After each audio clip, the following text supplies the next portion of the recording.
Ano mo last year? Well, my meeting with Sarah G is very funny. Sarah wanted to have a very unique.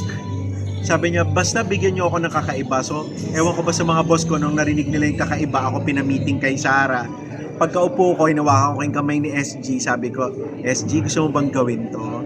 Sabi niya, direct papakinggan ko lang. Sabi ko, oo, kasi parang hindi mo pa kayang mag-Daryl Yap. Sabi ko. She's a very talented actress, but you know, my field is, paano ba?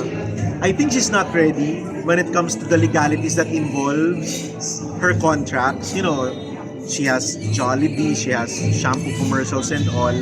Eh alam mo naman, pag sa akin nagtrabaho, medyo magaspang ang words, kakaiba yung ano. So, very raw. So, I don't think it will happen.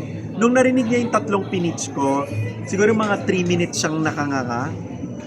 Ganito lang siya. Sabi ko, SG. Sabi niya, grabe direct na trauma. Sabi niya. Kasama niya si Matt po dyan. Kasama niya si Matt. Pero may gagawin silang pelikula this year? Yes, adaptation? Yes. Hindi po kayo yung magdadala? No, it's not me. It's not me. I only direct films that I write. Okay. So palagi ko, hindi ko, alam ko kung sinong director pero sila na magsasabi. Pero good friend din. So, I'm just so happy with the opportunity na papakinggan ako ni Sarah Geronimo. Pero darating din tayo dyan. Sabi ko, darating din tayo dyan. I'm a pop star. Alam naman niya yun. What's next for sa Wakas, right? We were so busy So, we don't have any shows pa in Olonga po. We've been trying our best to come up with a solid schedule, but we are failing. The last bonding that we have was when we watched Miss Saigon sa Soler as a family. A month. Oo, pero you know, a production is super far from the horizon because of the schedule. With all the love teams right now na sikat, like kagaya ng Kim Pao, do you want to work with them someday? Well, the array of artists that I'm allowed to work with so far is Viva artists. So ako, I don't see any problem with that. But you know, I don't know. It's a very small industry. Yes. Given the chance, I'm not the one who's saying. With my reputation, I'm not the first one who's saying no to anyone. So, yun lang. Ako, I don't see any problem working with other people.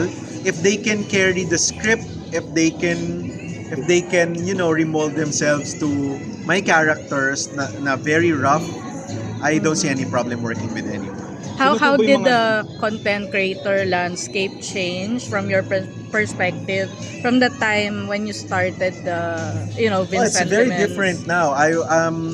My contemporaries include Lloyd Cadena, itong yung sama namin nila Lloyd, nung mga friends ni Lloyd, matagal na yun So during that time, during the peak of Vincentiments, ang content dapat hanggang 3 minutes lang.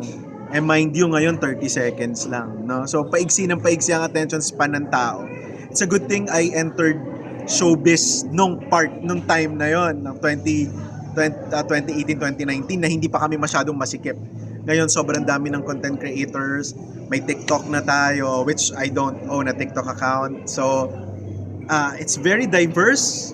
Well, kasya naman lahat sa stage, sabi nga nila. But you know, now anything is content So I'm not kind of feeling that vibe. As a creator, I always go for the story. Para sa akin ang may kwenta, yung may kwento. So hindi ako masyadong fan ng vlogging na eto gagawin ko today, make fun of myself, make myself look ugly so people will support. I'm not really a fan of that.